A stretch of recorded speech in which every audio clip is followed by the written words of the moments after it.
Welcome back. It is 7:53 here on Daybreak, and it's time to celebrate our next STEM Star of the month. Time to feature our next STEM Star, who is a recent high school grad who found purpose in the pandemic through a potential career path. Storm Team 2 meteorologist Elyse Smith has her story.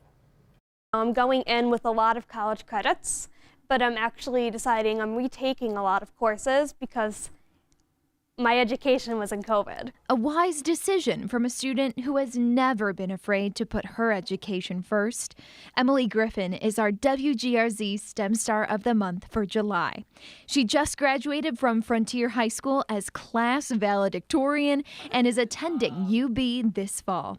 Her chosen major is computer science, which she credits to time spent on the computer with virtual learning because of the pandemic. But that's kind of where my interest in computer science really started to kick in, because everything we were doing was computer-based, and a lot of stuff and then, like learning in my computer science class, we were learning about like algorithms and all the stuff like that, and I was starting to see more of how everything worked. Emilie spent much of her sophomore and junior years of high school either with fully remote or hybrid learning. But once she got back in the classroom her senior year, she'll put a lot of time into making sure she understands every single detail.